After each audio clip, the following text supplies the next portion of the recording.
La caja de cuentos Francisco de Quevedo.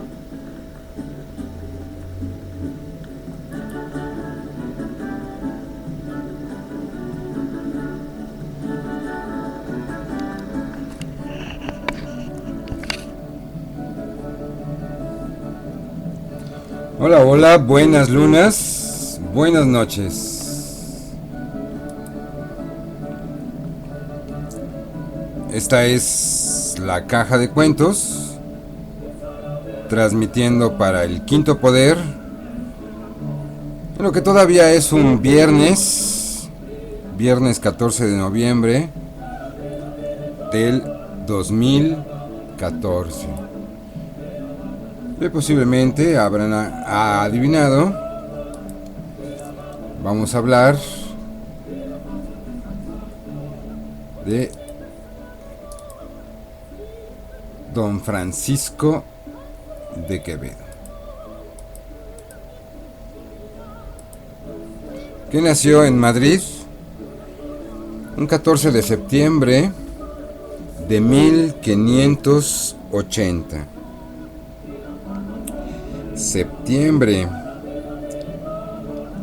lo cual lo hace un Virgo, un virgiano, nacido en un 14, dio movimiento desafío, 1580, el siglo XVI, ¿no?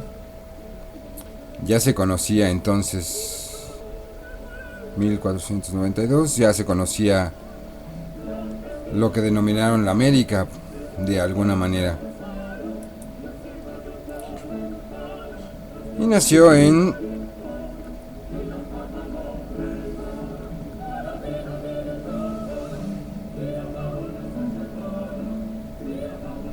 lo que se denominaría, ¿no? O más bien, él formaría parte de lo que se denominaría el siglo de oro. Que bueno, pues platicaremos del siglo de oro en específico en algún programa posterior con nuestro estimado Alex Muldred, a quien le mandamos un saludo.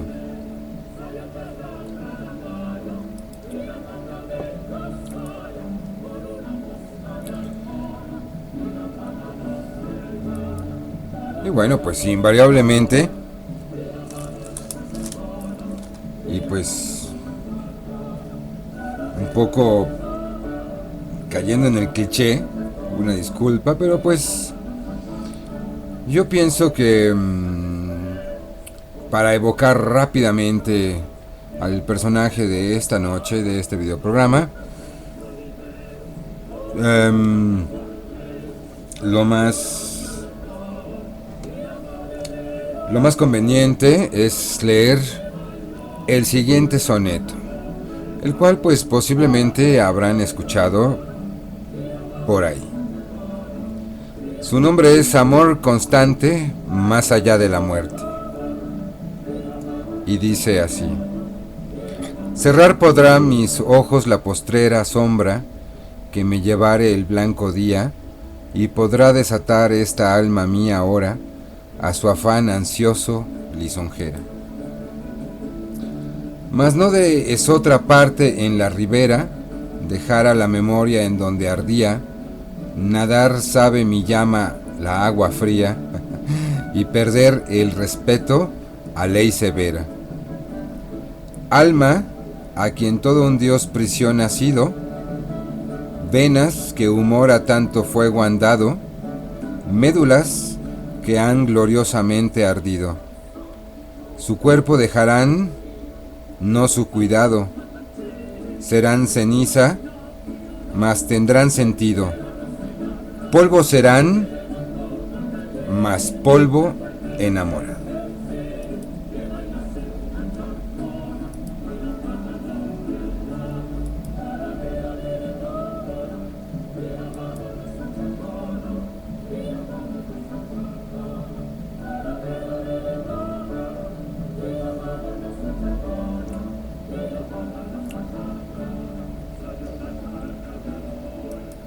Y bueno, pues es muy curioso, ¿no? Aquí inmediatamente a cuadro, ¿no? Tenemos a don Francisco que luce esta cruz emblemática, ¿no? Generalmente se le pinta y se le representa con esta cruz, ¿no?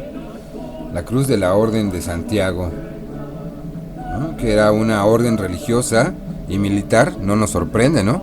Que haya órdenes religiosas y militares, que no de los peregrinos de Santiago necesariamente, y tampoco de Compostela, sino un poco parecido, ¿no? A la orden de los jesuitas también, y los templarios y todas estas órdenes de monjes guerreros o de monjes militares. Pero esta en particular, esta orden de Santiago, surgió precisamente en León. En León, que pues bueno, pues junto con Castilla, ¿no? Forman el precursor del reino.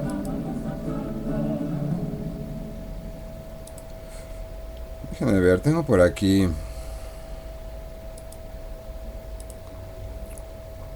específicamente a esta cruz. A esta es a la que me refiero.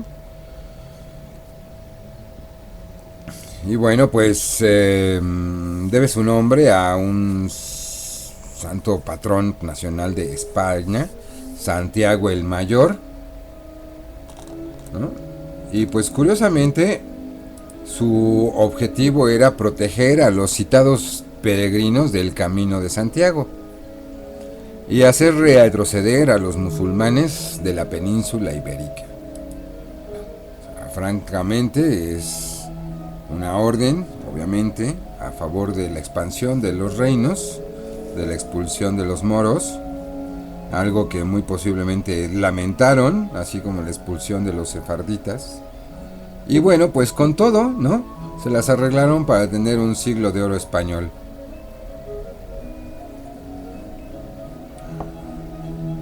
Y este Santiago el Mayor, o Santiago de Cecebeo, en griego y Cabos, del arameo Jacob, ¿no? Santiago, Jacob, conocido en la tradición cristiana como Santiago el Mayor, para distinguirlo del otro, ¿no? Que fue uno de los apóstoles del Jesús crístico, que refieren de Nazaret, y esta otra mitografía, pero bueno, nació probablemente en Betsaida, en Galilea, de Zebedeo, y Salomé. En fin, nos estamos refiriendo a, obviamente, otro, ¿no? Y pues hay un cuadro muy famoso, se los debo, ¿no? Del martirio de Santiago, de Alberto Durero, donde un personaje lo está decapitando. Y bueno, pues ya vemos cómo se las gastan estas órdenes.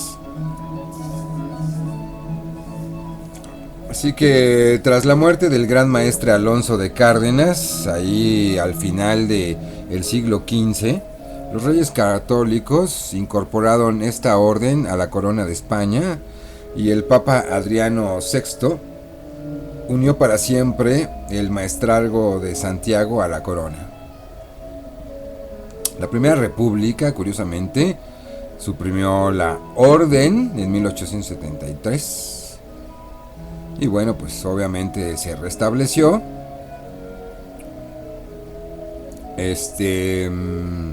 Quedando como un título nobiliario.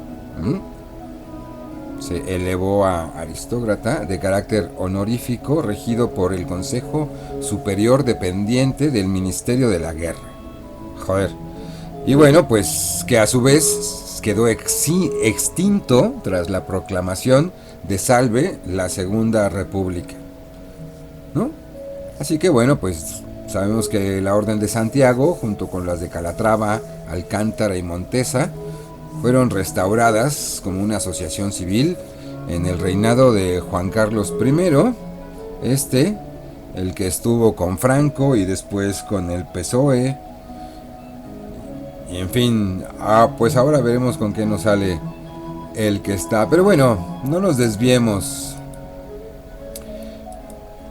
Y bueno, pues respecto a este asunto, nuestro estimado Don Francisco de Quevedo nos dice en otras rimas: miré los muros de la patria mía, si un tiempo fuertes, ya desmoronados, de la carrera de la edad cansados, por quien caduca ya su valentía, salíme al campo, vi que el sol bebía los arroyos del hielo desatados, y del monte quejosos los ganados, que con sombras hurtó su luz al día.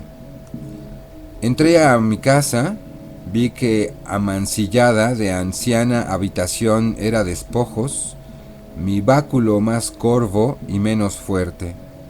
Vencida de la edad sentí mi espada, y no hallé cosa en que poner los ojos que no fuese recuerdo de la muerte. Bueno, qué tremendo.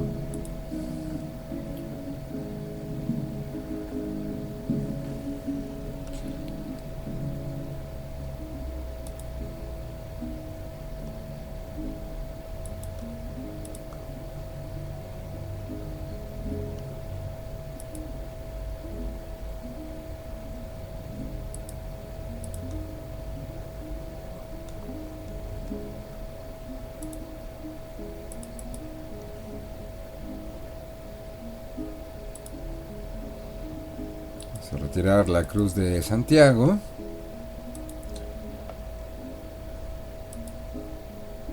Y bueno, pues prácticamente es uno de los muy conocidos escritores del siglo de oro español, uno de los autores más destacados de la historia de la literatura española, escrita en castellano, y es especialmente conocido por su obra poética, aunque también escribió obras dramáticas y narrativas. Ostentó los títulos de Señor de la Torre de Juan Abad y, como ya dijimos, Caballero de la Orden de Santiago, a la cual ingresó, ¿no?, oficialmente un 29 de diciembre de 1617.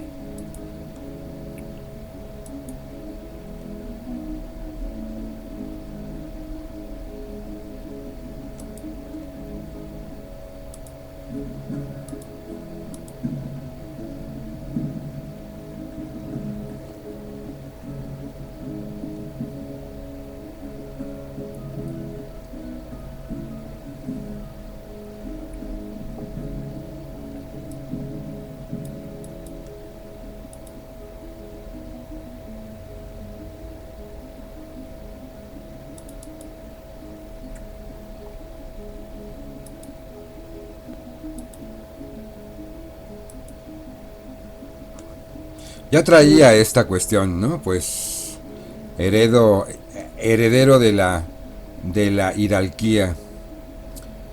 Esta cuestión de ser señor de la Torre de Juan de Abad.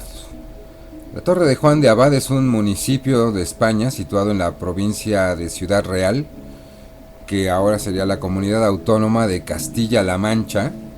Me imagino que de Castilla la Vieja. Si no, pues por favor, apúntenme.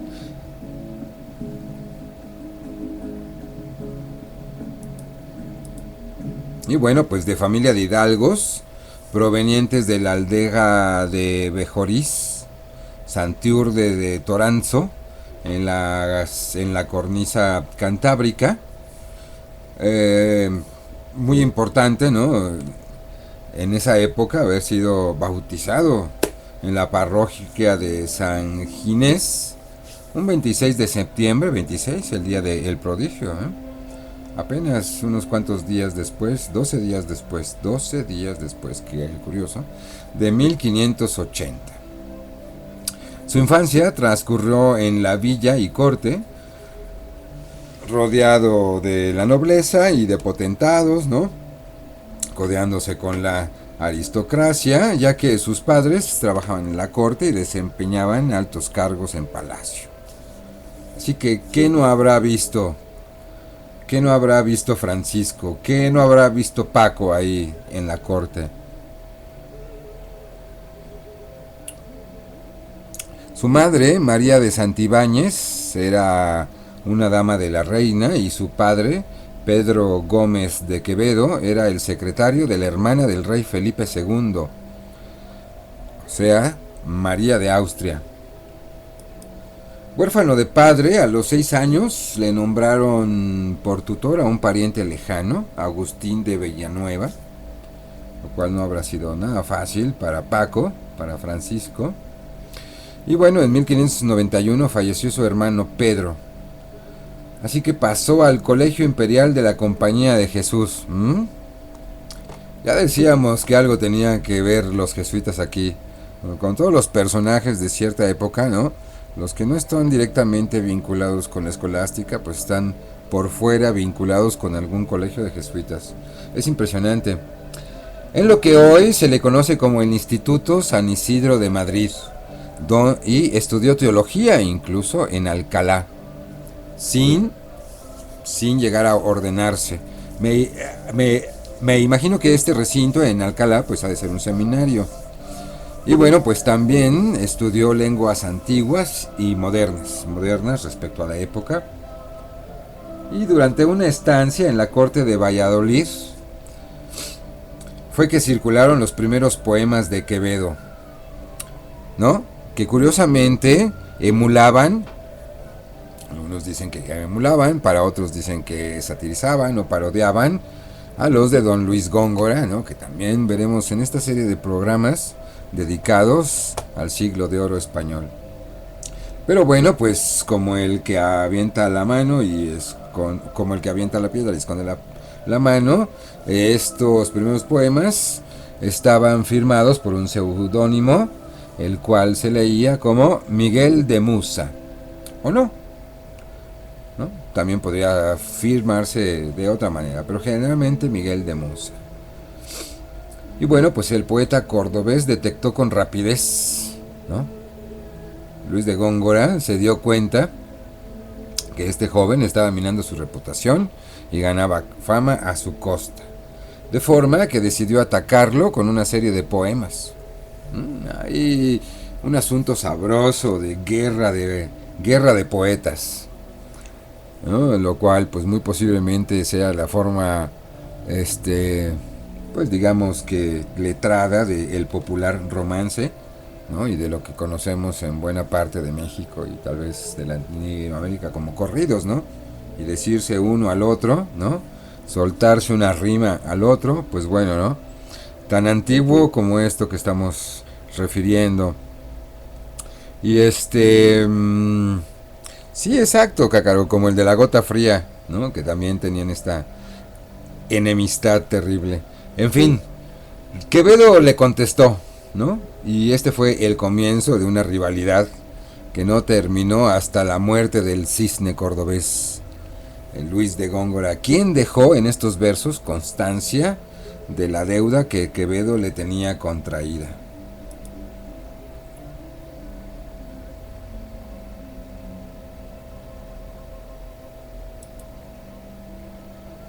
Y bueno, pues dice un verso: musa que sopla y no inspira y sabe que es lo traidor, poner los dedos mejor en mi bolsa que en su lira, no es de Apolo que es mentira. Muy buena, ¿no? Le respondió. Pero bueno, también don Francisco quiso defender algunas cosas, y entre ellas, tal vez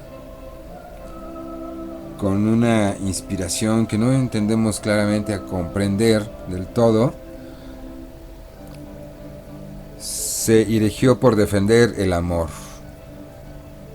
Y dice su poema o su soneto así: es hielo abrasador, es fuego helado, es herida que duele y no se siente. Es un soñado bien, un mal presente. Es un breve descanso muy cansado. Es un descuido que nos da cuidado. Un cobarde con nombre de valiente. Un andar solitario entre la gente. Un amar solamente ser amado. Es una libertad encarcelada que dura hasta el postrero paroxismo, enfermedad que crece si es curada. Este es el niño amor, este es tu abismo. Mirad cuál amistad tendrá con nada el que en todo es contrario de sí mismo.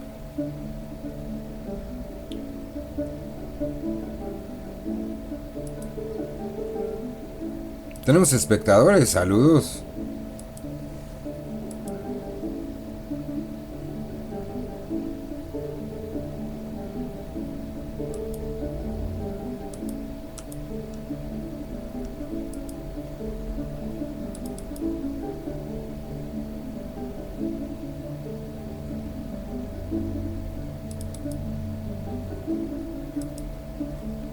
Quevedo también se aproximó a la prosa escribiendo como juego cortesano, en el que lo más importante era exhibir su ingenio.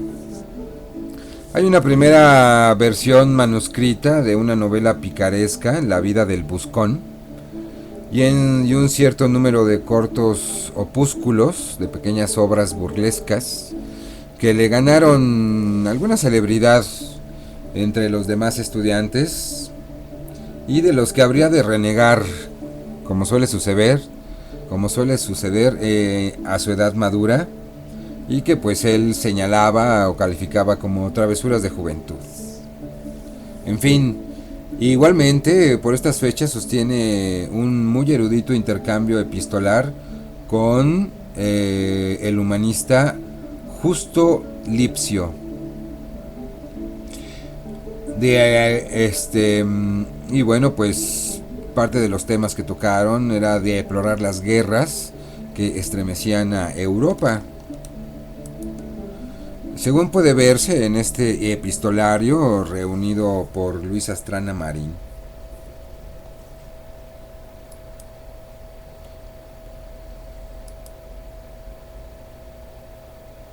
Y bueno, es que Justo Lipio era considerado como uno de los eruditos más famosos del siglo XVI,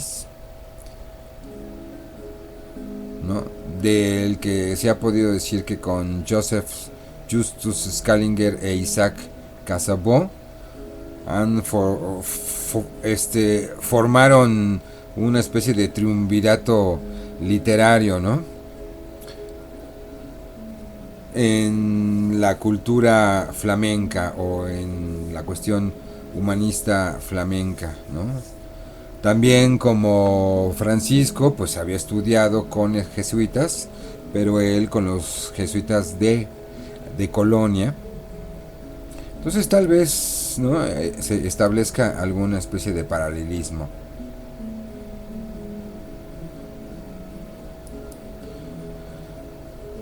En 1601 fallece su madre, doña María Santibáñez, y hacia 1604 intenta explorar nuevos caminos métricos, creando un libro de silvas que no terminó. Y bueno, pues a imitación de Publio Papino Estancio, combinando versos de 7 y 11 sílabas libremente. En 1605 la muerte sigue rondando a su familia y fallece su hermana María. Y bueno, pues la silva es una estrofa compuesta por versos de 11 sílabas, alternados con otros de 7, o sea, endecasílabos y heptasílabos, con una rima irregular. Esto supone una amplia libertad poética, ¿no? Que pues bueno, pues que también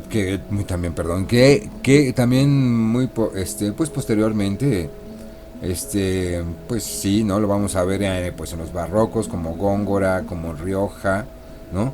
Pero posteriormente también vamos a ver el uso de esta métrica, por ejemplo, con Miguel de Unamuno.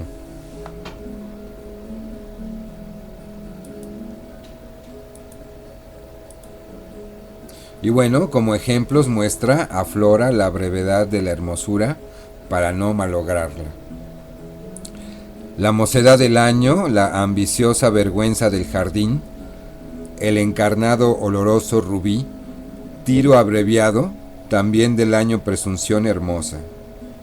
La ostentación lozana de la rosa, deidad del campo, estrella del cercado, el almendro en su propia flor nevado, que anticiparse a los calores osa.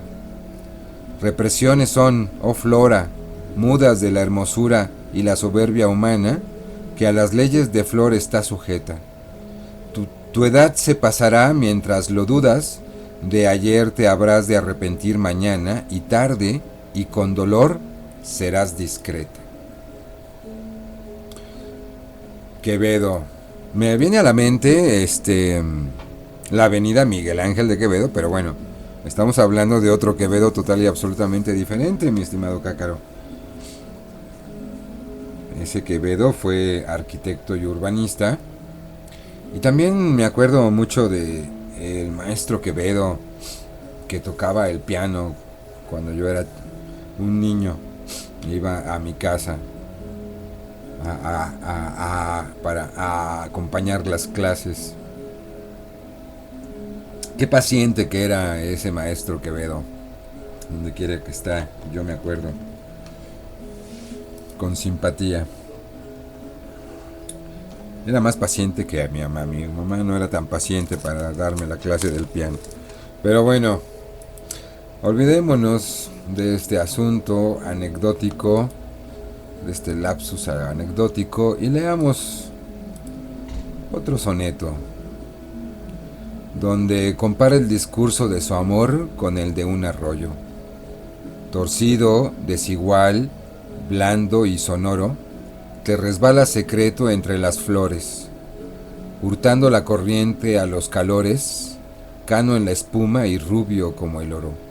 En cristales dispensas tu tesoro, líquido plectro a rústicos amores, y templando por cuerdas ruiseñores, te ríes de crecer con lo que lloro. De vidrio en las lisonjas divertido, gozoso más al monte y despeñado, espumoso, encaneces con gemido, no de otro modo el corazón cuitado, a la prisión, al llanto, se ha venido, alegre, inadvertido y confiado. Cayó en blandito, diríamos por aquí.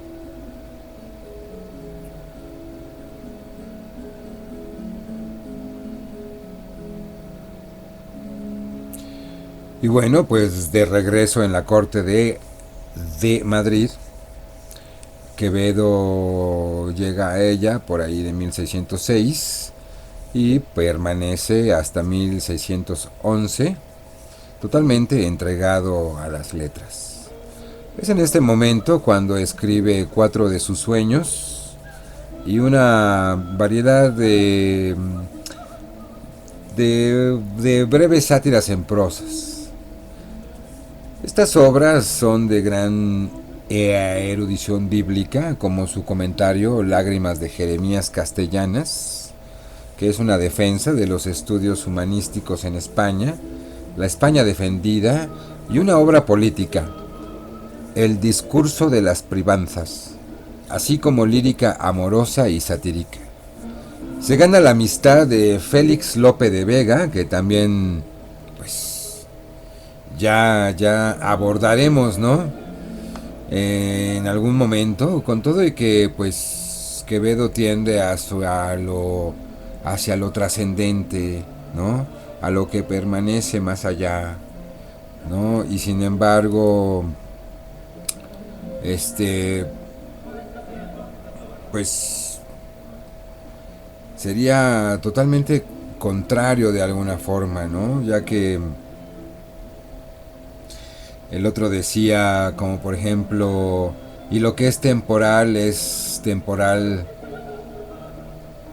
llamar eterno, ¿no? Es totalmente la cuestión totalmente contraria, ¿no?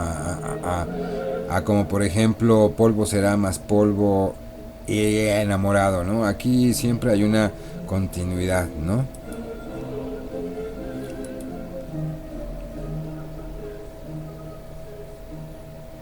Y bueno, pues entre Lope de Vega hay numerosos elogios de Quevedo en los libros de rimas del Fénix, y Quevedo aprobó las rimas humanas y divinas de Tomé Burguillos, que era un heterónimo del Fénix, así como de Miguel de Cervantes. Se le alaba en el viaje del Parnaso del Alcaíno, y Quevedo corresponde en la Perinola, con quienes estaba en la cofradía de esclavos del Santísimo Sacramento.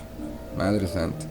Por el contrario, atacó sin piedad a los dramaturgos Juan Ruiz de Alarcón, cuyos efectos físicos le hacían gracia, que era pelirrojo y jorobado, siendo el mismo deforme, así como Juan Pérez de Montalbán, ¿no? Hombre, hijo de un librero con el que Quevedo tuvo ciertas disputas. Contra este mismo, precisamente, escribió La Perinola, una cruel sátira de su libro misceláneo para todos. Sin embargo, el más atacado, sin duda, fue Luis de Góngora, al que dirigió una serie de terribles sátiras acusándole de ser un sacerdote indigno, de ser homosexual, pederasta, escritor sucio y oscuro, entregado a la baraja e indecente. Vaya. Quevedo, que descaradamente violentaba la relación metiéndose hasta con su aspecto, como en su sátira A una nariz.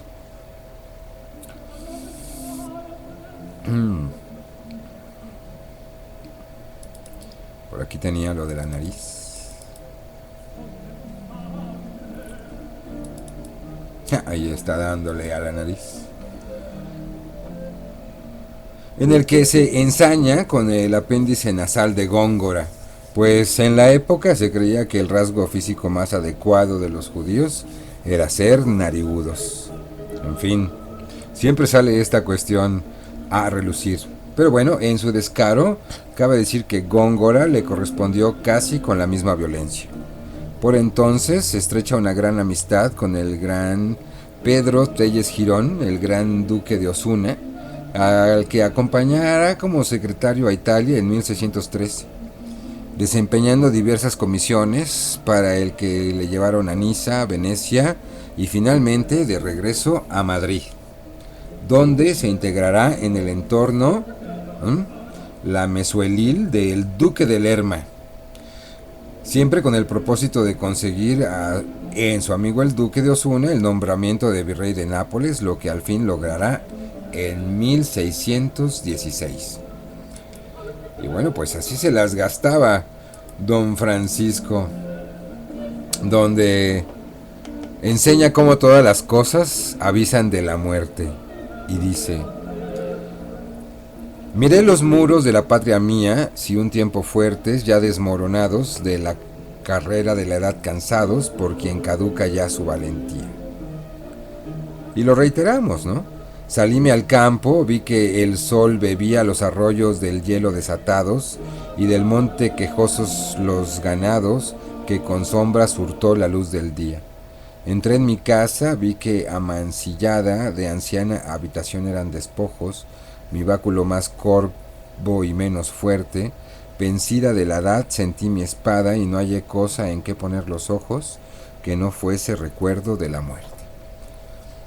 Sí, ya sé, Cácaro, que ya lo leímos 2 veces, pero es que es muy gráfico.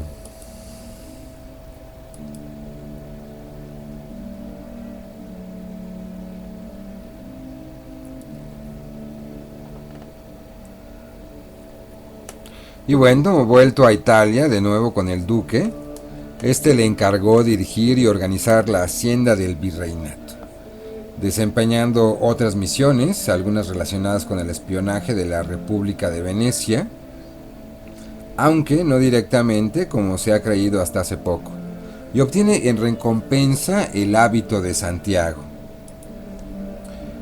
con el que siempre se le viste y siempre se le representa. Tac, tac, ¿dónde está ese hábito de Santiago? Aquí está el hábito de Santiago con la cruz, que ya referíamos.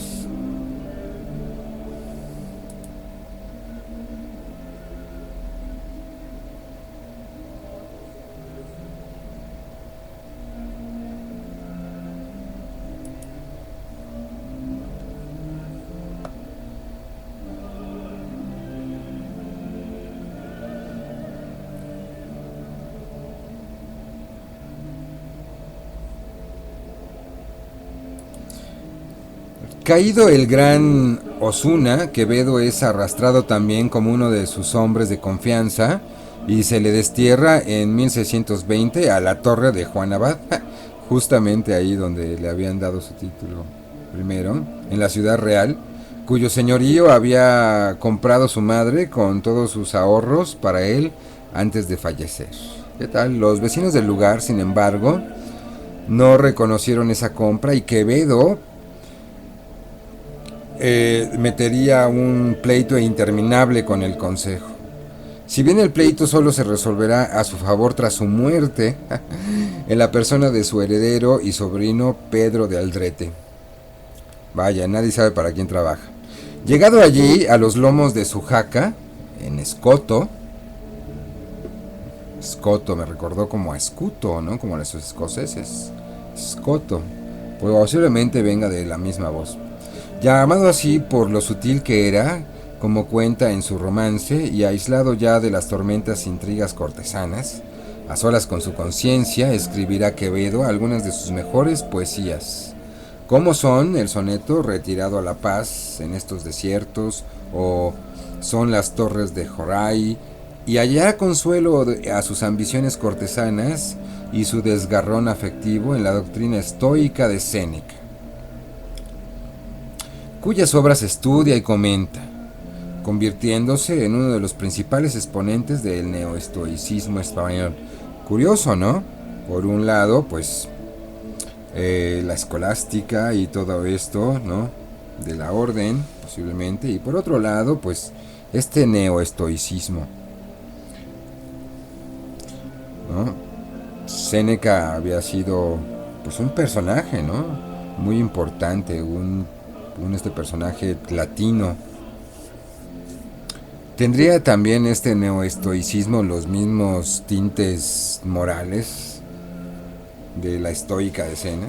Pero bueno, completa el número de sus sueños y redacta tratados políticos como Política de Dios, morales como Virtud militante y dos sátiras extensas, como por ejemplo, más bien, Discurso de todos los diablos y La hora de todos. El discurso de todos los diablos suena genial.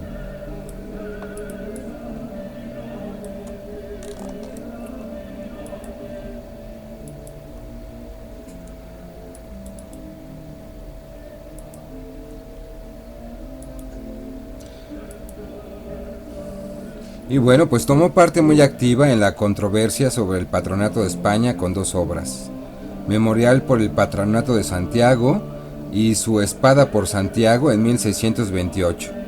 La cuestión se había suscitado cuando una reforma del breviario romano en el siglo XVII no citó la predicación y enterramiento de Santiago en España, lo que provocó un cruce de cartas y presiones que duró 32 años hasta conseguir su revocación. El asunto se reavivó cuando se pretendió otorgar el patronazgo de España a Santa Teresa de Jesús, lo que acabó por convertirse en una auténtica batalla de intelectuales en pro de una u otro, y Quevedo se inclinó por el santo guerrero Santiago. Vaya, pues obviamente, era de esperarse. El discurso de todos los diablos o infierno enmendado. Me quedé con este título.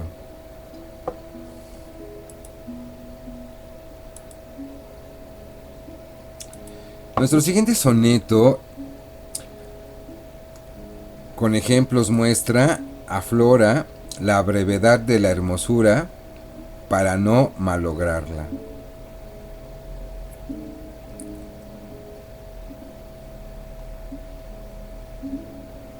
No. Ese ya lo leímos, Cácaro. ¿Recuerdas? Era tu edad se pasará mientras lo dudas, de ayer te habrás de arrepentir mañana y tarde y con dolor serás discreta. Mejor vamos entonces, con buen talante y rápidamente, al amante desesperado del premio y obstinado en amar. Vale, qué perezosos pies qué entretenidos pasos lleva la muerte por mis daños. El camino me alargan los engaños y en mí se escandalizan los perdidos. Vaya. Mis ojos no se dan por entendidos y por descaminar mis desengaños me disimulan la verdad los años y les guardan el sueño a los sentidos. Del vientre a la prisión viene el en naciendo, de la prisión iré al sepulcro amando, y siempre en el sepulcro estaré ardiendo.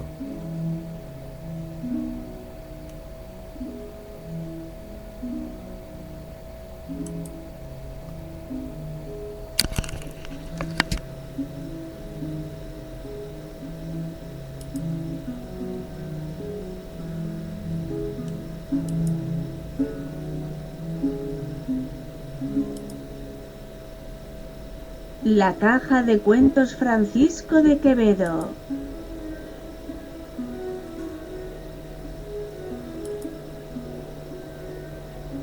Transmitiendo para el quinto poder desde la chinampa flotante.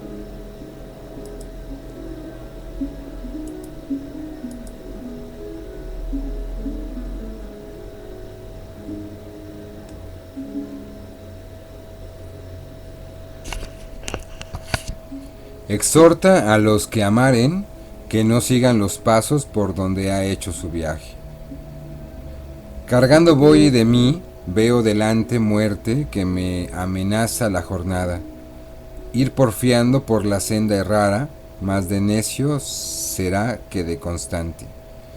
Si por su mal me sigue necio amante, que nunca es sola suerte desdichada, ay, vuelve en sí y atrás, no de pisada, donde la dio tan ciego caminante.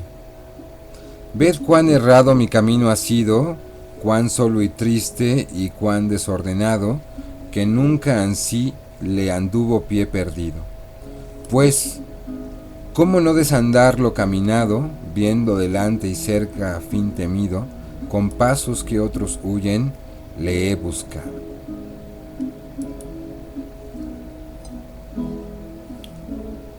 Ansí, ansina, palabras antiguas, ¿no? Posiblemente antes que castellanas habrán sido ladino, judío, español. Aunque no sé si pasaron al ladino, judeo, catalán.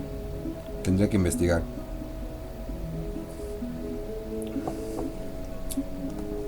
Pues aquí en México, en muchas partes todavía dicen ansina.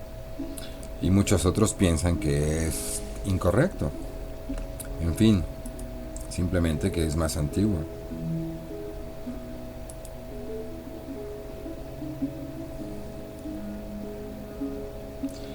Completa el número de sus sueños y redacta entonces, ¿no? Como ya dijimos, algunos textos políticos, sátiras y algunas controversias.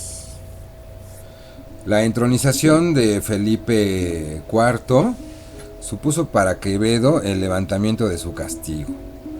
Así que, pues, una vez que este personaje llegó al trono, la vuelta a la política y grandes esperanzas ante el nuevo validamiento del conde duque de Olivares, queda entonces Quevedo acompañando al joven rey en viajes a Andalucía y Aragón, algunas de cuyas divertidas incidencias cuenta en interesantes cartas. Pues no sé, ¿no? Posiblemente se pusieron a bailar unas sevillanas en el coro y alrededor de la Giralda, y después se fueron a bailar gigantes y cabezudos. ¿No, Cácaro?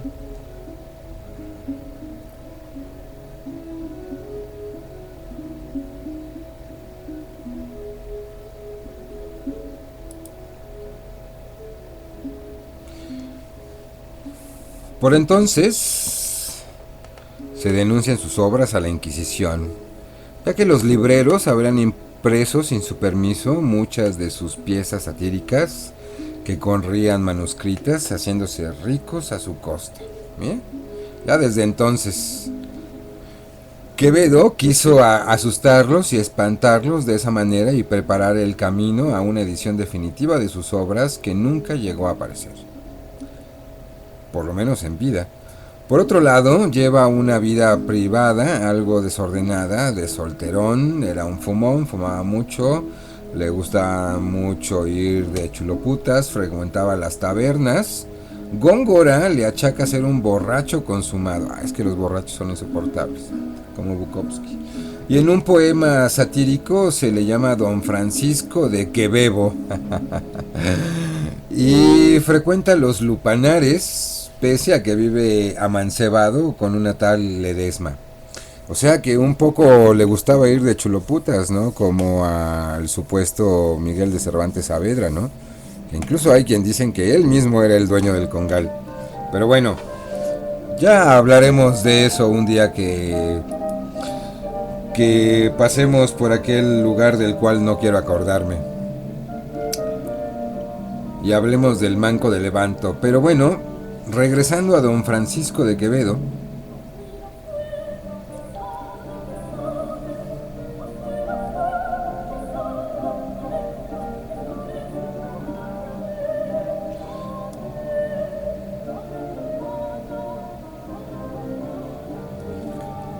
Y bueno, pues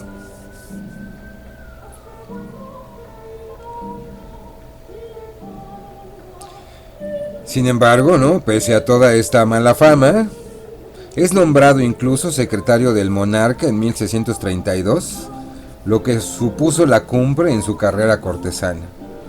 Era un puesto sujeto a todo tipo de presiones, y así su amigo, el duque de Medinaceli o Medinaceli, se le acercó y pues bajita la mano pues, lo previno. Y es hostejado por su mujer para que lo obligue a casarse contra su voluntad con doña Esperanza de Mendoza, señora de Cetina, viuda y con hijos. A lo mejor tenía una buena dote. Y el matrimonio, realizado en 1634, apenas dura 3 meses. No fue buena mecenas, o no fue buen amante, o aquel no era bueno para ser papá putativo. En fin, lo que pasó es que en contrapartida son años de una febril actividad creativa. En 1634 publica La cuna y la sepultura, así como la traducción de la introducción a la vida devota de Francisco de Sales, de entre 1633 y 1635. Obras que datan, o más bien obras que se presentan como de los remedios de cualquier fortuna, el Epícteto, Virtud militante, de la cual ya hablamos, y Los 4 fantasmas. La segunda parte de Política de Dios, La visita y Anatomía de la cabeza del cardenal Richelieu, o la carta a Luis XIII. Y bueno, hasta 1635 aparece en Valencia el más importante de uno de los numerosos liberos destinados a difamarle. El Tribunal de la Junta Venganza, erigido contra los escritos de Francisco de Quevedo, maestro de errores, doctor de desvergüenzas, licenciado en bufonerías, bachiller en suciedades, catedrático de vicios y protodiablo entre los hombres. Vaya.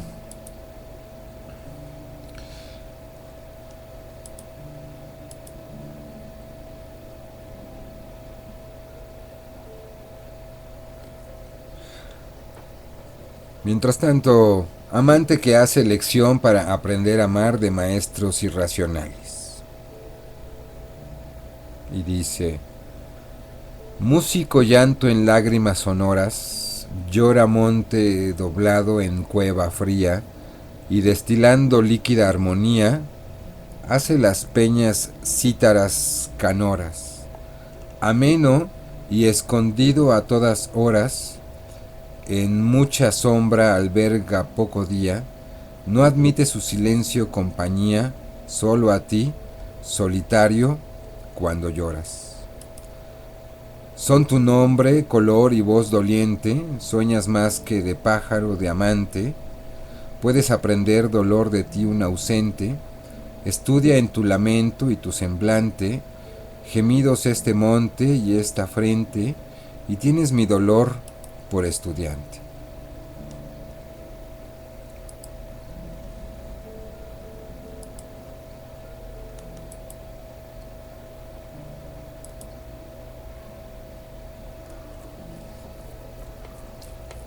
En 1639, con motivo de un memorial aparecido bajo la servilleta del rey sacra católico Real Majestad, donde se denuncia la política del conde duque, se le detuvo. Se confiscan sus libros, ¡auch!, y sin apenas vestirse es llevado al frío convento de San Marcos en León, hasta la caída del Válido y su retirada a Loeches en 1643.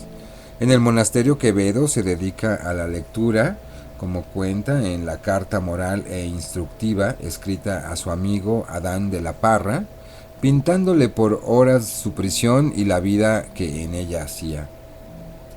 Y dice: desde las 10 a las 11 rezo algunas devociones, y desde esta hora a la de las 12 leo en buenos y malos autores, porque no hay ningún libro, por despreciable que sea, que no tengo alguna cosa buena, como ni algún lunar el de mejor nota. Cátulo tiene sus errores, Marcus Fabius Quintilianus sus arrogancias, Cicerón algún absurdo, Séneca bastante confusión, y en fin, Homero sus cegueras, y el sátiro Juvenal sus desbarros, sin que le falten a Hegesias algunos conceptos, a Sidonio medianas sutilezas, a Enodio aciertos en algunas comparaciones, a Aristarco con ser tan insulsísimo propiedad en bastantes ejemplos. Consideraba insulso a Aristarco, vaya. En fin, y continúa: de uno y de otros procuro aprovecharme de los malos para no seguirlos, y de los buenos para procurar imitarlos. A una dama que apagó una bujía, una vela, y la volvió a encender en el humo soplando. La lumbre, que murió de convencida con la luz de tus ojos y apagada. Pero si en el humo se mostró enlutada, exequias de tu llama ennegrecida. Bien pudo blasonar su corta vida, que la venció beldad tan alentada, que con el firmamento en estacada rubrica en cada rayo una herida. Tú, que le diste muerte ya piadosa de tu rigor, con ademán travieso, la restituyes vida más hermosa. Resucitóla un soplo tuyo impreso en humo, que en tu boca es milagrosa, aura que nace con facción de beso.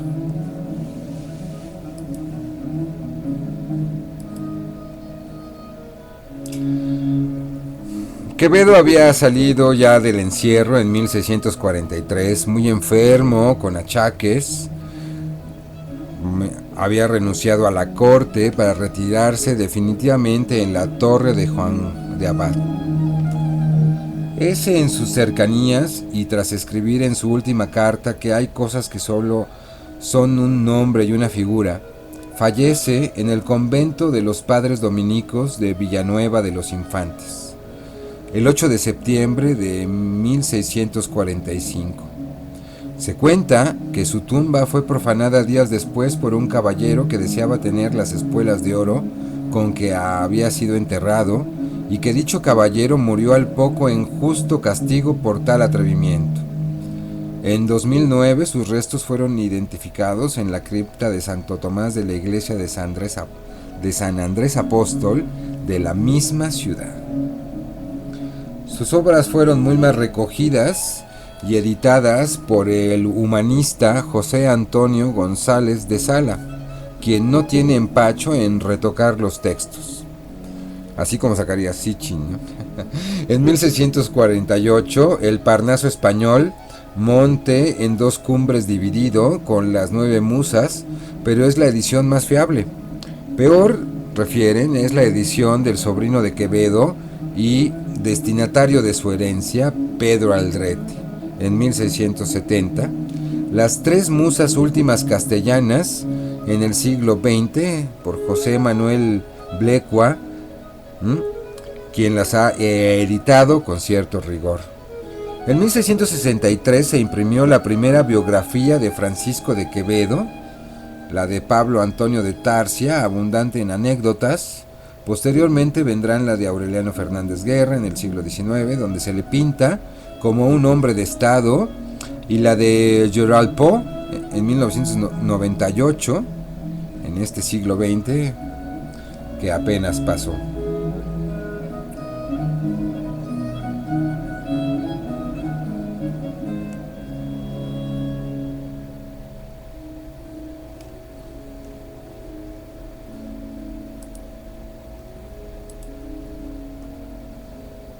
Afectos varios de su corazón, fluctuando en la sombra, en las ondas de los cabellos de Lisi.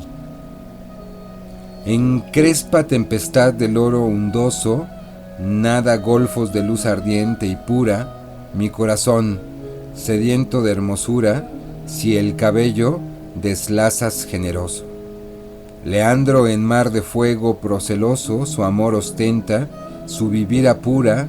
Ícaro, en senda de oro mal segura, arde sus alas por morir glorioso. Con pretensión de fénix, encendidas sus esperanzas, que difuntas lloro, intenta que su muerte engendre vidas. Avaro y rico, y pobre en el tesoro, el castigo y el hambre imita a Midas. Tántalo en fugitiva fuente de oro.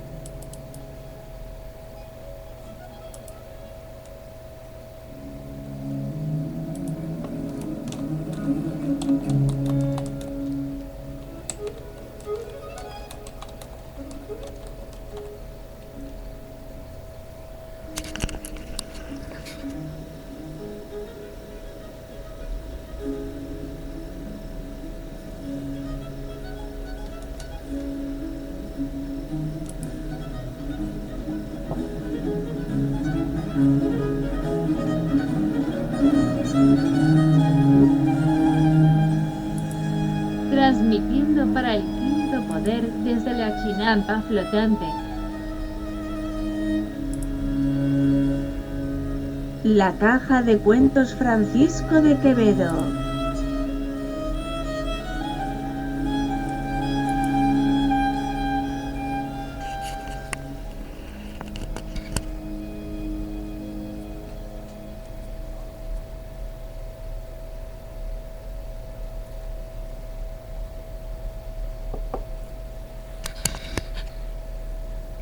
Ya muy enfermo, Quevedo preguntó al médico que le dijera cuánto tiempo le quedaba por vivir. El médico le dijo que 3 días, a lo que el escritor replicó ni 3 horas, y así fue.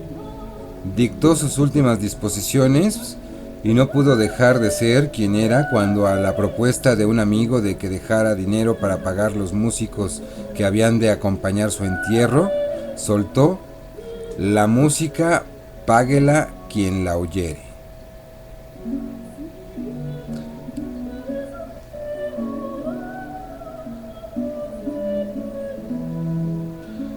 Allí, como habíamos dicho, en el convento de los dominicos de Villanueva de los Infantes, se conserva todavía la cama y en la pared un soneto escrito por Quevedo cuando ya presentía su fin. Ya formidable y espantosa suena dentro del corazón el postrear día, y la última hora negra y fría se acerca de temor y sombras llena. Si agradable descansa, paz serena, la muerte en traje de dolor envía, señas da su desdén de cortesía, más tiene de caricia que de pena. ¿Qué pretende el temor desacordado, de la que a rescatar piadosa viene espíritu en miserias anudado? Llegué rogada, pues mi bien previene, hálleme agradecido, no asustado, mi vida acabe y mi vivir ordene.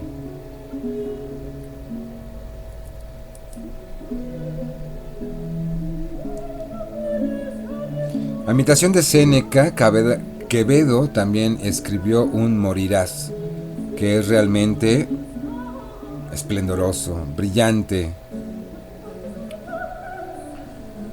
Brillante consideraría mi estimado Daniel Tubau. Morirás. Fuera verdad entera si dijeras has muerto y mueres. Lo que pasó lo tiene la muerte. Lo que pasa lo va llevando. Morirás. Desde que nací lo sé. Por eso lo espero y no lo temo. Morirás. No dices bien. Di que acabaré de morir y acertarás, pues con la vida empecé la muerte. Morirás. Me dices lo que sé y callas lo que no sé, que es cuando. Morirás. Con todos hablas y todos te sacarán verdadero y tu vida a ti propio. Morirás. Si he vivido bien, empezaré a vivir. Si mal, empezaré a morir. Morirás. No me alborotará hacer lo que todos han hecho y lo que todos harán. Morirás. Primero me lo dijo la naturaleza. Morirás. En vana amenaza, pues ninguno es tan necio que rehúse lo que hace. No hay hora que no muera. ¿Por qué he de temer lo que hago? ¿Por qué he de rehusar llegar a donde me llevo? Morirás. No viviré con esperanza de descansar, sino esperaré morir. Morirás. Con el propio contento con quien navega llega al puerto y quien peregrina a su patria. Morirás. Y los apetitos y los vicios, si muero mozo, y las enfermedades y miserias, si muero viejo. Morirás. Y si muero dichoso, la envidia que me tienen, y si desdichado, la que yo tengo. Morirás. Y los cuidados y los desvelos, si soy rico, y el desprecio y las calamidades, si soy pobre. Morirás. Si hablas con el cuerpo, no lo puedo excusar por la naturaleza. Si con el alma, te pueden desmentir las virtudes y las gracias. Morirás. Si hubiera alguno a quien no lo pudieras decir, me entristecerás. Morirás. No podré de otra manera seguir a muchos y ser seguido a todos. Morirás. No hay otro camino para pasar a vida sin muerte. Mientras lo dijeres a todos no podrás mentir, y no hay en todos uno quien no pueda mentir si le dijeres que vivirá.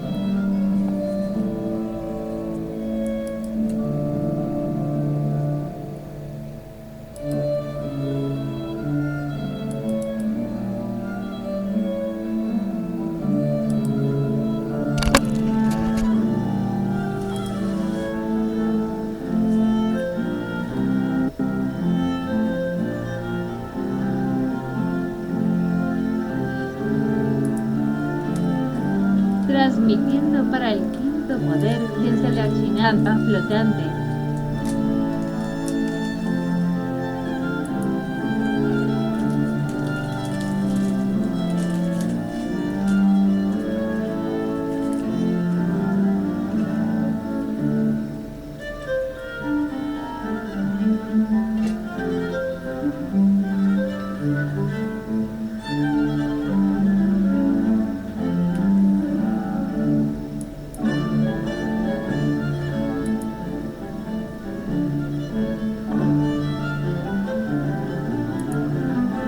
La caja de cuentos Francisco de Quevedo.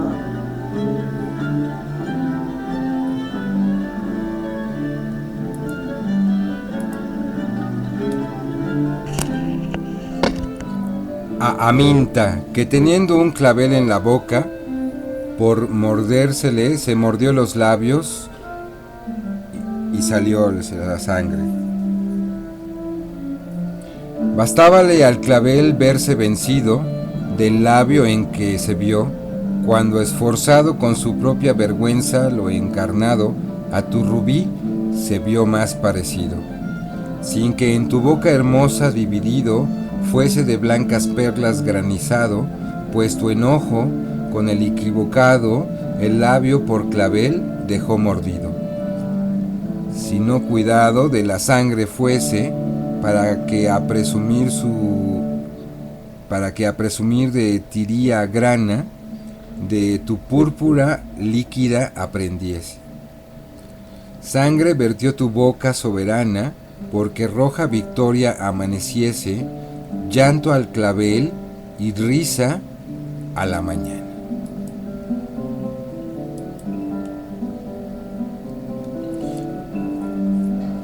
Lo que caracteriza a la obra literaria de Quevedo radica definitivamente en su estilo, vinculado al conceptismo barroco y por lo tanto muy amigo de la concisión, del juego cortesano de ingenio con las palabras mediante el abuso de la anfibología y de la elipsis.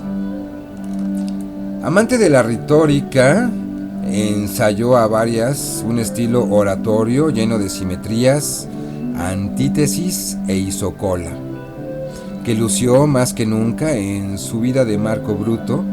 De léxico muy abundante, creó además muchos neologismos por derivación, composición y estereotipia. Flexibilizó notablemente el mecanismo de aposición especificativa en castellano: clérigo, cerbatana, zapatos, galeones, mecanismo que los escritores barrocos posteriores imitarían de él.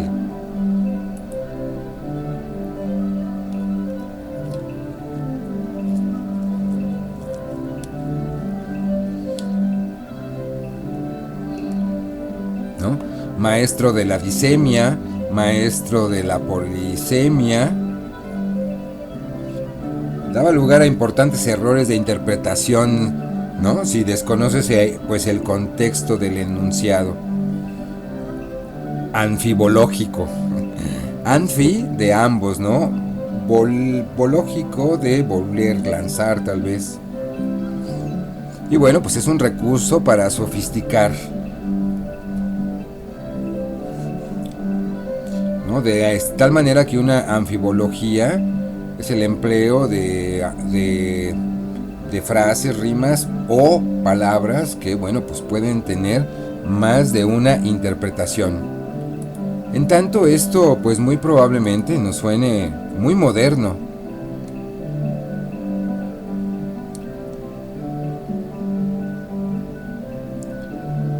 En su sátira se acerca a veces a la estética del expresionismo, al degradar a las personas mediante la reificación o cosificación, o incluso la animalización.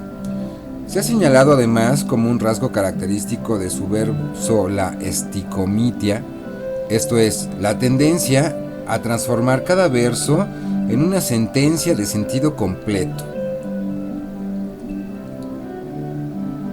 lo cual hace a sus poemas muy densos en cuanto a significado. Y como era prioritario en su poética, radicaba en los principios de lo que más tarde fue denominado, lo que ya referimos, como conceptismo barroco.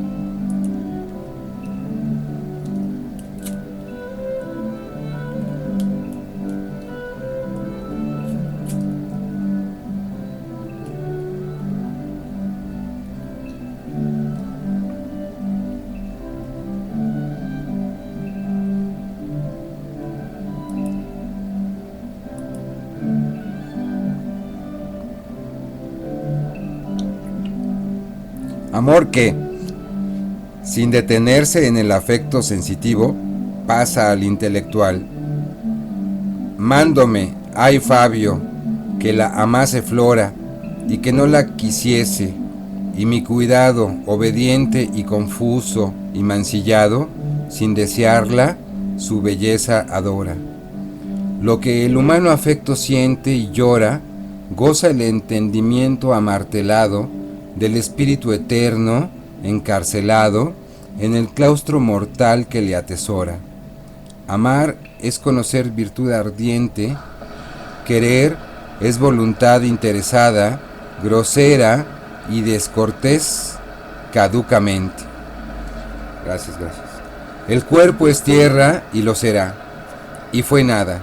De Dios procede a eternidad la mente, eterno amante soy, de eterna arriada.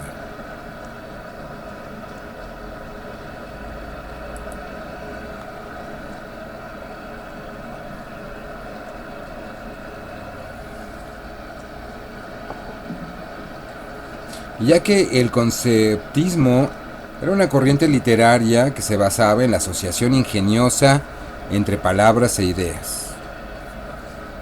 Tal vez su máximo teórico contemporáneo será Baltasar Gracián,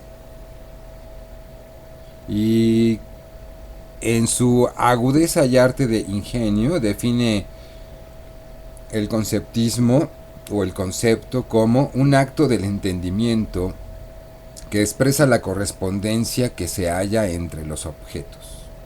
De Francisco Correa de Raucho, de compositor mayor del XVII siglo español,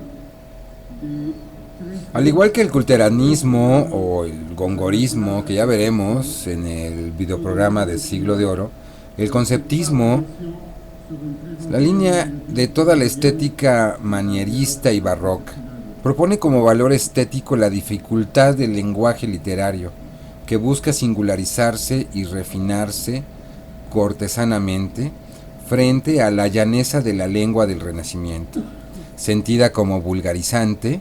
Así lo señala Gracián con las siguientes palabras: la verdad, cuanto más dificultosa, es más agradable, y el conocimiento que cuesta es más estimado. Para dificultar el mensaje, el conceptismo opta por concentrar el máximo pensamiento en el mínimo de forma y escoge, tal vez prioritariamente, la prosa, al contrario que el culteranismo, ¿no?, que se va por los laberintos, ¿no?, para confundir los sentidos, y ejerce principalmente el verso.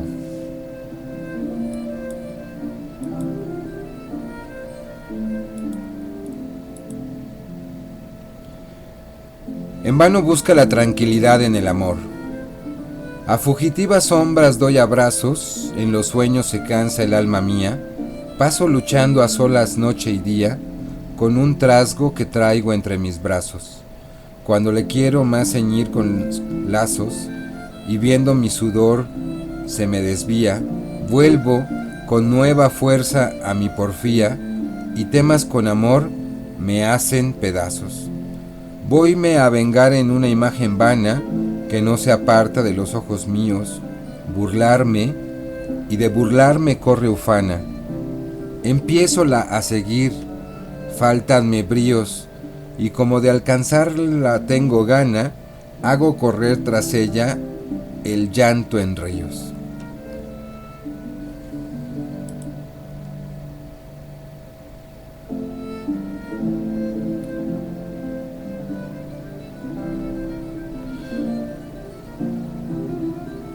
La mayor parte de la producción poética de Quevedo es satírica, pero como lo percibió el abate José Marchena, sus sátiras están mal dirigidas, y aunque conscientes de las causas verdaderas de la decadencia general, es para él más un mero ejercicio de estilo que otra cosa, y se vierte contra el bajo pueblo más que contra la nobleza, en lo cual no tuvo el atrevimiento de, por ejemplo, el otro gran satírico de su época, Juan de Tasis y Peralta, segundo conde de Villamedina.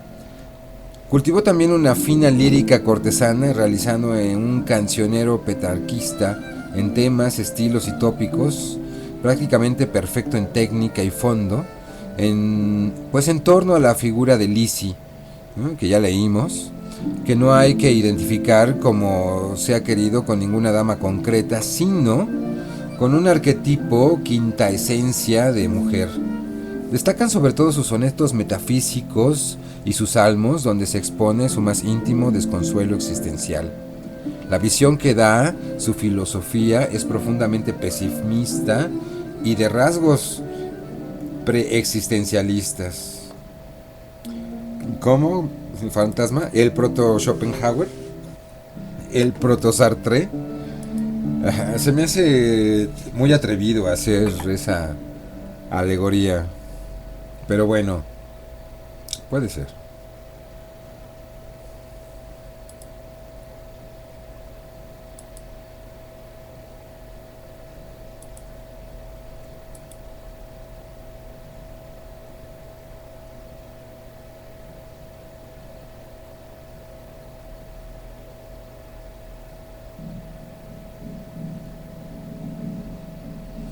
Lamentación amorosa y prostrero sentimiento del amante. No me aflige morir, me he rehusado a acabar de vivir, ni he pretendido halagar esta muerte que ha nacido a un tiempo con la vida y el cuidado. Siento haber de dejar deshabitado cuerpo que amante espíritu ha ceñido, desierto un corazón siempre encendido, donde todo el amor reinó hospedado. Señas me da mi ardor de fuego eterno, y de tan larga congoja historia solo será escritor mi llanto eterno. Lisi, aquí es donde la refieren también. Esta me diciendo la memoria que pues tu gloria la padezco infierno, que llame al padecer tormentos gloria.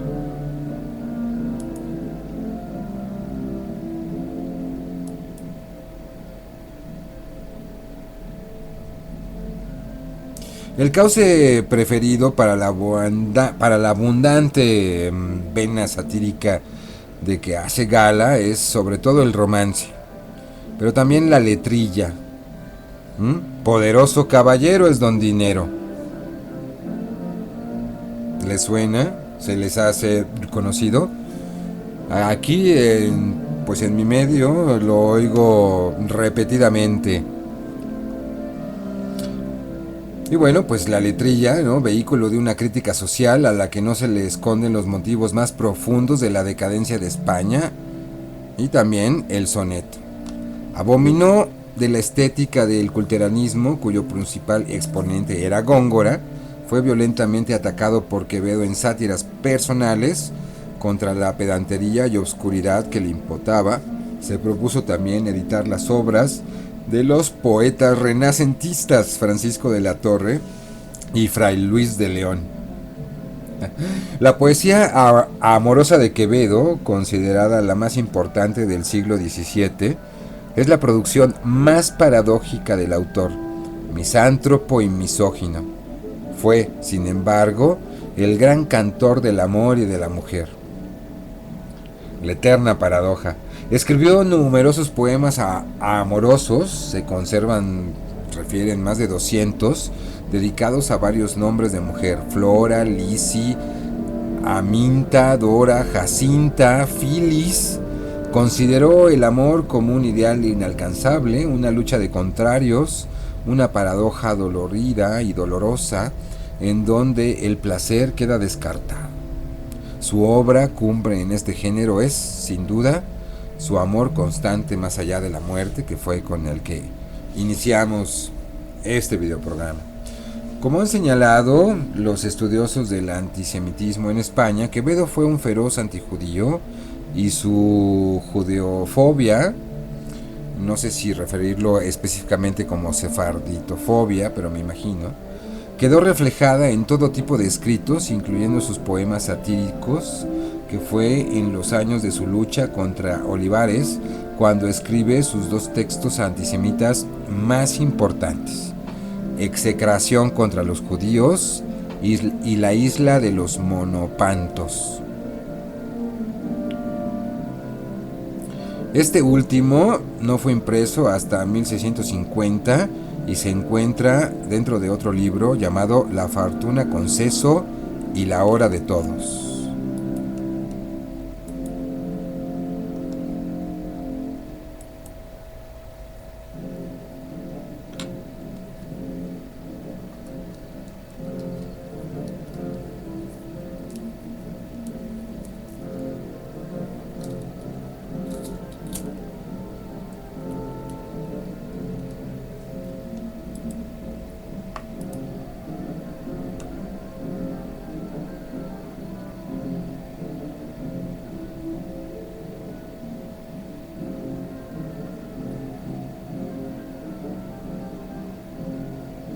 A Roma sepultada en sus ruinas. Buscas en Roma a Roma, oh peregrino, y en Roma misma a Roma no la hallas. Cadáver son las que ostentó murallas, y tumba de sí propio el Aventino.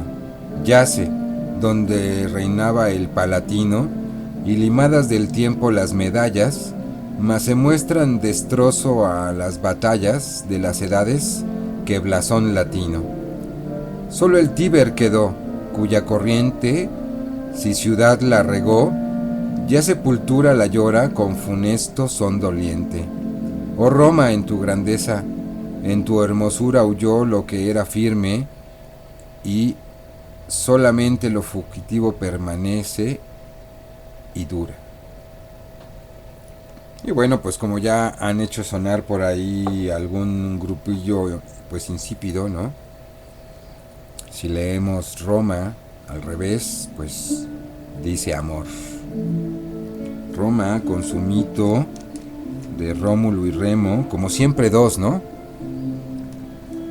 Siempre dos, o dos hermanos, como Abel y Caín, como Enki e Enlil, Manapuix, Balanqué, etcétera, ¿no? Y aquí, como en otras de estas historias, leyendas y metarrelatos paralelos, pues uno de ellos es el que sobrevive. Río Tíber, también aquí en la ciudad monstruo, es curiosamente una calle donde por mucho tiempo se ejerció la prostitución a nivel de calle.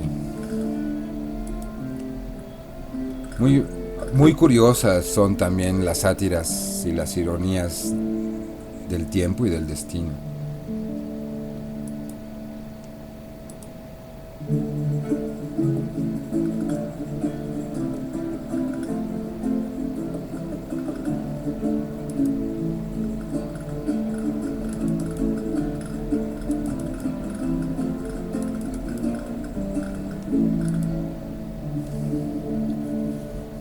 Y bueno, pues no existe un catálogo definitivo de la obra teatral que es atribuible a Quevedo.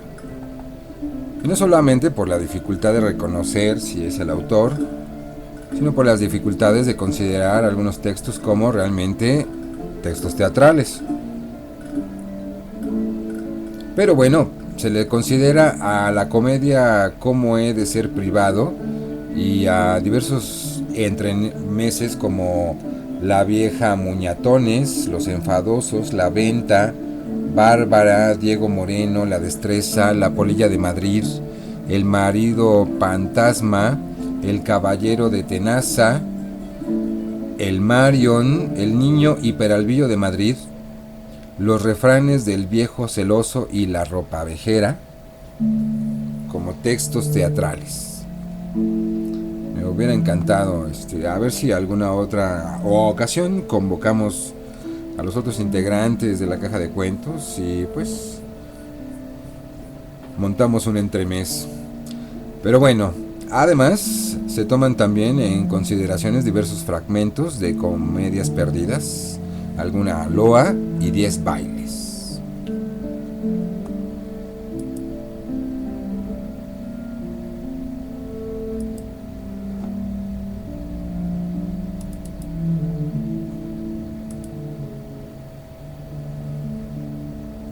Obras políticas, pues también España defendida y los tiempos de ahora, de las calumnias, de los noveleros sediciosos. ¿Qué título? Editada por primera vez, refieren aquí, hasta 1916. Vida de Marco Bruto en 1644, ¿no? Correspondiente al famoso asesino de César, escrito por Plutarco. La rebelión de Barcelona, ni es por huevo ni es por fuero. Ahora que ya le pusieron el sí a Cataluña. Otra sería Breve compendio de los servicios de Francisco Gómez de Sandoval, duque de Lerma. Política de Dios, Gobierno de Cristo, que fue su primera obra, escrita por ahí de 1617, con dedicatoria a Olivares, y donde le dice, es el libro que yo escribí 10 años a. Posteriormente, en 1621, y editado hasta 1852, Mundo caduco y desvaríos de la edad. En 1621, Grandes anales de 15 días. En 1627, Memorial por el Patronato de Santiago. En 1628, Lince de Italia y Saori, español. En 1630, El Chitón de Tarabillas, impreso muchas veces con otro nombre, que fue Tira la piedra y esconde la mano. Primero defendió aquí un poco las disposiciones económicas de el conde duque de Olivares, y luego pues se distanció de esta postura. Ya para 1633, la excreción contra los judíos, que ya referimos como un alegato antisemita, y una velada acusación contra don Gaspar de Guzmán. En 1635, una carta al serenísimo, muy alto y muy poderoso Luis XIII, rey cristianísimo de Francia. En 1636, breve compendio de los servicios de Francisco Gómez de Sandoval, duque de Lerma, que ya habíamos referido. También algunas obras ascéticas.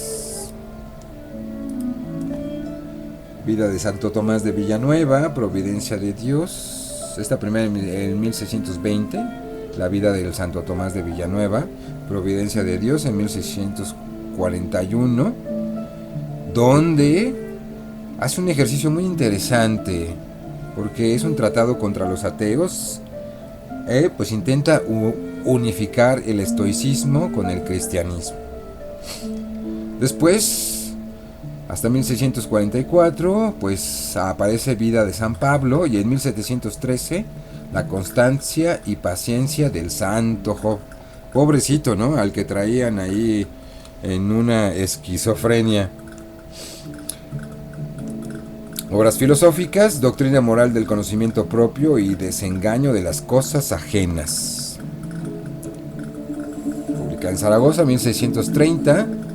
Posteriormente, La cuna y la sepultura para el conocimiento propio y desengaño de las cosas ajenas, Madrid, 1634, donde pues intenta reescribir su obra anterior, publicada además y sin autorización, así que esta la amplía y la mejora estilísticamente al citado texto precedente. Posteriormente, en estas obras filosóficas tenemos el Epícteto y Fosilides en español, con consonantes y con el origen de los estoicos y su defensa contra Plutarco y la defensa de Epicuro. O sea que es interesante cómo defiende a Epicuro, ¿no? Y los epicuros y el antecedente de los cínicos en Grecia. Contra la común opinión, Madrid, 1635. Y bueno, también en sus obras filosóficas, Las cuatro pestes del mundo y Los cuatro fantasmas de la vida.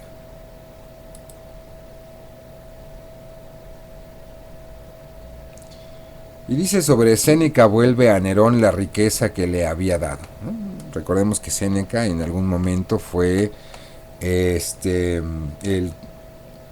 tutor, ¿no? al que le encargaron la educación de pues Nerón, ¿no? Y Séneca siempre vio con tristeza pues el talante de este. Así que escribe: esta miseria, gran señor, honrosa, de la humana ambición alma dorada, esta pobreza ilustre acreditada, fatiga dulce e inquietud preciosa. Este metal de la color medrosa, de la fuerza contra todo osada, te vuelvo, que alta dádiva envidiada, enferma, la fortuna más dichosa. Recíbelo, Nerón, que en docta historia, mas será recibir lo que fue dado, y más seguridad en mí el volverlo. Pues juzgarán, y te será más gloria que diste oro a quien supo despreciarlo para mostrar que supo merecerlo. Hay una respuesta de Nerón a Séneca, no admitiéndole lo que le volvía. Séneca, al responder hoy de repente a tu razonamiento prevenido, gloria es de tu enseñanza que ha podido formar mi lengua contra ti elocuente. A lo que yo te debo, aún no es decente eso que de mi mano has recibido, y para lo que a mí me debo, ha sido empezar a premiarte escasamente. Quieres a costa de la fama mía que alaben tu modestia y tu templanza y que acusen mi avara hidropesía. El premio, pues, debido a mi enseñanza goza, porque el volverme este día y no admitirte yo no sea alabanza.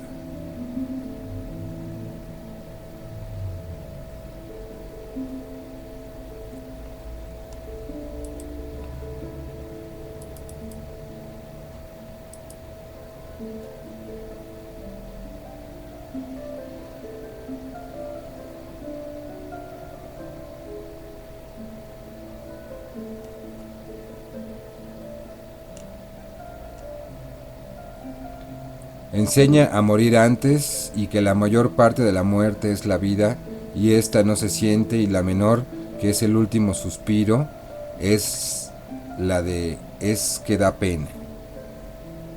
Señor Don Juan, pues con la fiebre apenas se calienta la sangre desmayada y por la mucha edad desabrigada tiembla, no pulsa, entre la arteria y las venas. Pues que de nieve están las cumbres llenas, la boca de los años saqueada, la vista enferma en noche sepultada, y las potencias de ejercicio ajenas. Salid a recibir la sepultura, acariciad la tumba y monumento, que morir vivo en última cordura. La mayor parte de la muerte siento que se pasa en contentos y locura, y a la menor se guarde el sentimiento.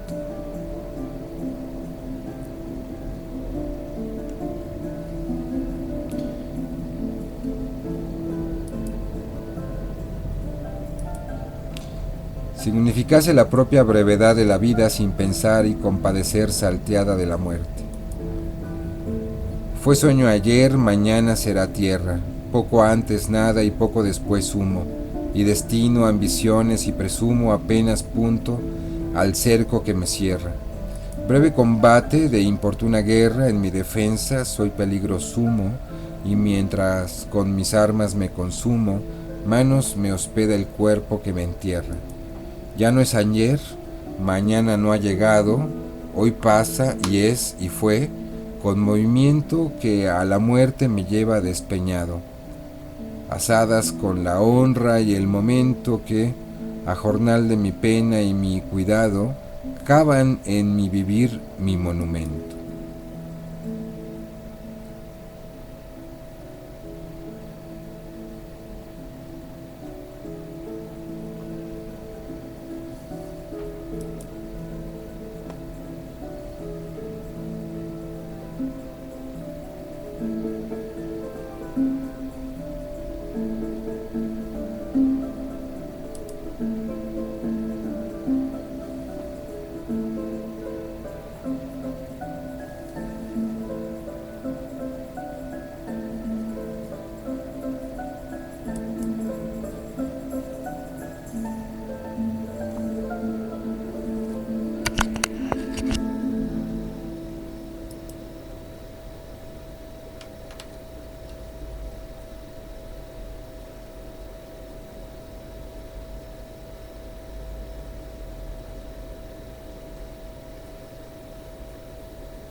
transmitiendo para el quinto poder desde la chinampa flotante.